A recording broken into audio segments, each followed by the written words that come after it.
आप सबों को मसीह अभिवादन नमस्कार। फिर से एक बार हम अपना इस चैनल में आप लोगों को स्वागत करना चाहता हूं। आज मैं आप लोगों का बीच में बपतिस्मा क्या है और क्यों लेना जरूरी है बोल के इस विषय में हम बातचीत करने जा रहा हूं। आइए हम लोग मत्ती रचित सुसमाचार 3 अध्याय 13 से 17 तक हम लोग देखेंगे। यहाँ क्या बोलता है सुने, हम पढ़ रहे हैं। उस समय यीशु गलील से यरदन के किनारे योना के पास उससे बपतिस्मा लेने आया, परंतु योना यह कहकर उसे रोकने लगा, मुझे तो तेरे हाथ से बपतिस्मा लेने की आवश्यकता है और तू मेरे पास आया है।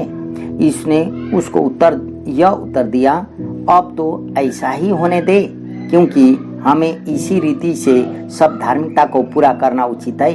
तब उसने उसकी बात मान ली और यीशु बपतिस्मा लेकर तुरंत पानी में से ऊपर आया और देखो उसके लिए आकाश खुल गया और उसने परमेश्वर के आत्मा को कबूतर के समान उतरते और अपने ऊपर आते देखा।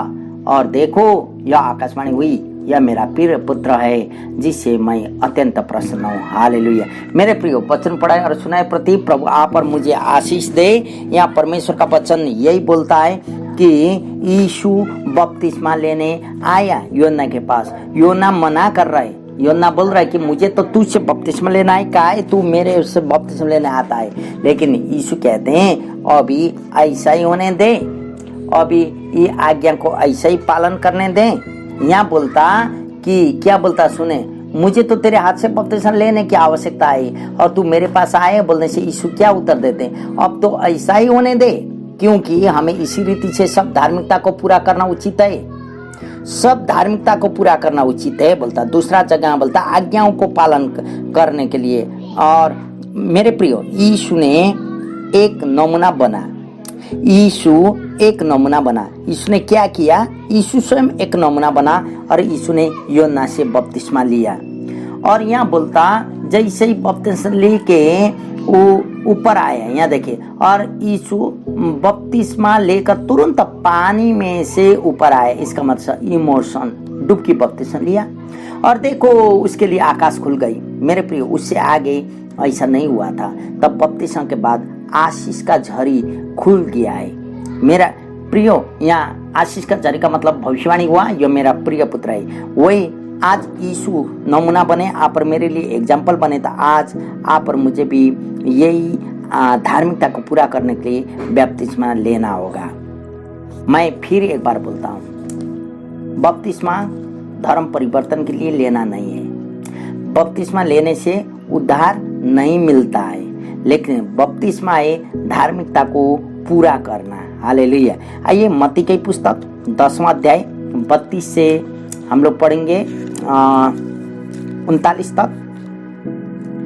32 से 39 हम पढ़ के सुन रहे हैं। जो कोई मनुष्य के सामने मुझे मान लेगा, उसे मैं भी अपने स्वर्गीय पिता के सामने मान लूंगा। पर जो कोई मनुष्य के सामने मेरा इनकार करेगा, उससे मैं भी अपने स्वर्गीय पिता के सामने इनकार करूंगा। यह न समझो कि मैं पृथ्वी पर मिलाप कराने आया हूँ। मैं मिलाप कराने नहीं, पर तलवार चलाने आया हूँ। मैं तो आया हूँ कि मनुष्य को उसके पिता से और बेटी को उसकी माँ से और बहू को उसकी सास से अलग कर दूं। मनुष्य के बैरी उसके घर ही के लोग होंगे।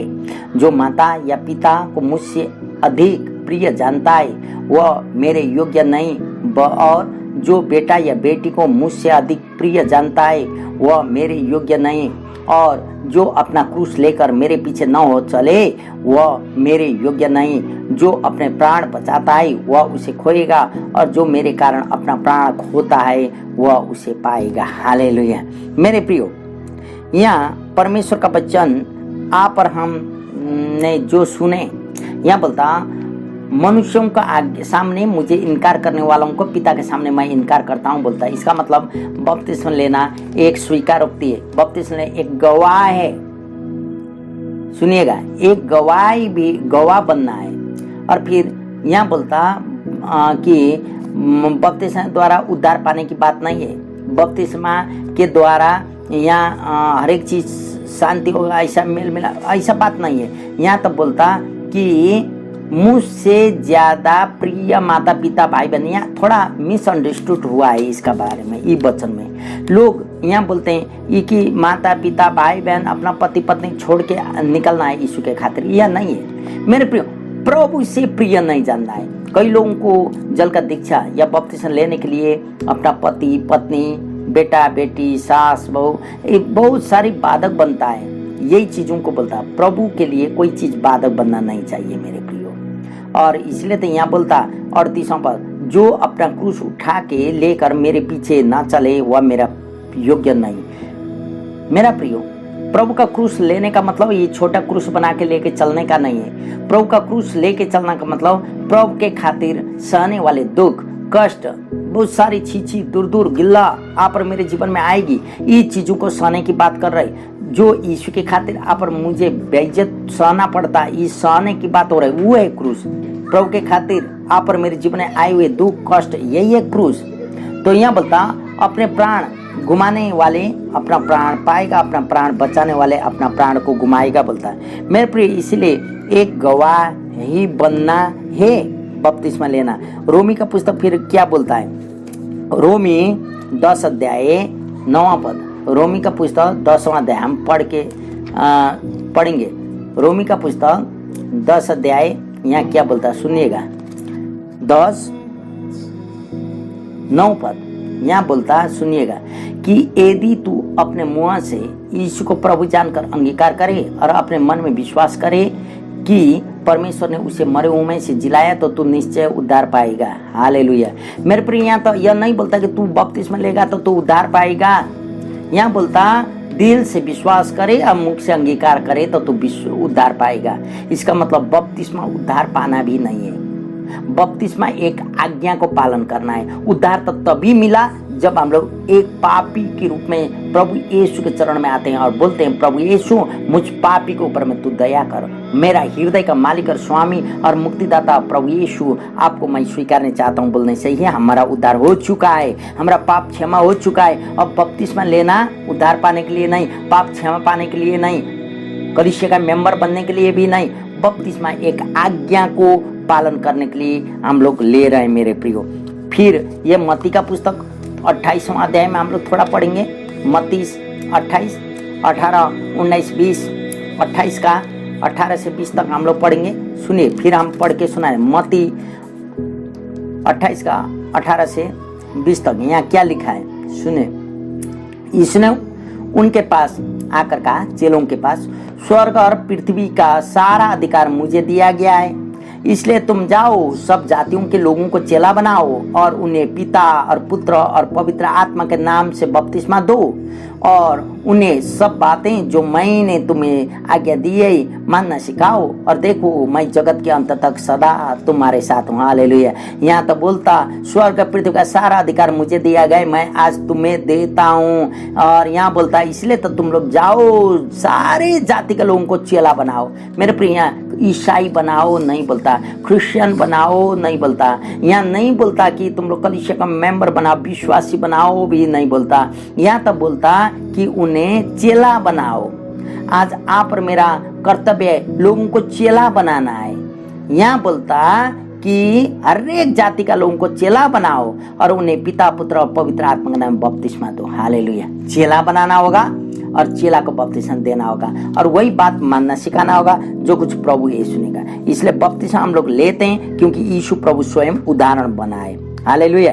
यीशु ने क्या कहा, सारा जगत का अधिकार मेरे पास है, मैं तुम्हें देता हूँ, इसलिए जाओ और चेला बनाओ और बपतिस्मा दो पिता पुत्र पवित्र आत्मा के नाम में बोलता है। मेरे प्रियो, यदि कोई आके यीशु के नाम में अकेला या यहोवा परमेश्वर का नाम में हो या पवित्र आत्मा के नाम में अकेला अकेला देता तो वो सही बपतिस्मा माना नहीं जाता। पिता पुत्र और पवित्र आत्मा के नाम में त्रिएक परमेश्वर के नाम में ही बैप्टिज्म लेना है, बल्कि यहाँ वचन कहता है। हम कैसे आज्ञा मानेंगे तो मेरे प्रियो, यीशु ने आज्ञा माना, हम लोग कैसे मानेंगे, हम लोग भी बपतिस्मा लेके आज्ञा को मानेंगे। यही रोमियो का पुस्तक 6वां अध्याय में क्या बोलता है। रोमी 6 अध्याय सुनिए, हम पढ़ के सुना रहे हैं। 6 अध्याय 3 से 8 तक हम लोग पढ़ रहे हैं। 6 का 3 से 8 6 अध्याय का 3 से 8।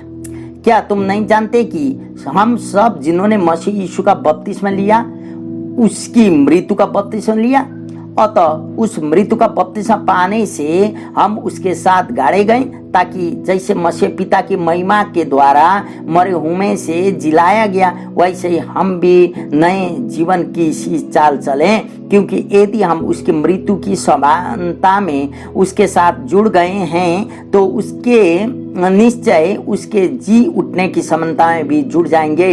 हम जानते हैं कि हमारा पुराना मनुष्य था उसके साथ क्रूस पर चढ़ाया गया, ताकि पाप का शरीर व्यर्थ हो जाए और हम आगे को पाप के दासत्व में न रहें, क्योंकि जो मर गया वह पाप से छुटकर धर्मी ठहरा। इसलिए यदि हम मसीह के साथ मर गया तो हमारा विश्वास यह है कि उसके साथ जिएंगे भी। हालेलुया मेरे प्रियो। और यहाँ फिर बपतिस्मा का अर्थ हम लोग जान रहे हैं कि यीशु के साथ मारे गए, गाड़े गए, जी उठे यीशु। वैसे मैं भी मेरा पुराना मनुष्यत्व पानी के नीचे मैं छोड़ देता हूँ। पुराना मनुष्यत्व मेरा डूब गया, अभी मैं नया तरीका से यीशु जिया जैसे जी उठे। अभी मैं नहीं रहा, लेकिन मुझ में यीशु जीवित है। हालेलुया। शाब्दिक अर्थ यही है। बपतिस्मा का शाब्दिक अर्थ है कि यीशु मेरे लिए मारा गया, गाड़ा गया, जी उठा। मैं भी यीशु के साथ मारे गए और यीशु के साथ मैं जी उठता हूँ। हालेलुया।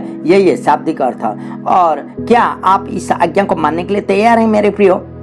आपको मैं यह सवाल के साथ आज छोड़ता हूँ, क्या आप परमेश्वर का आज्ञा को मानने के लिए तैयार हैं?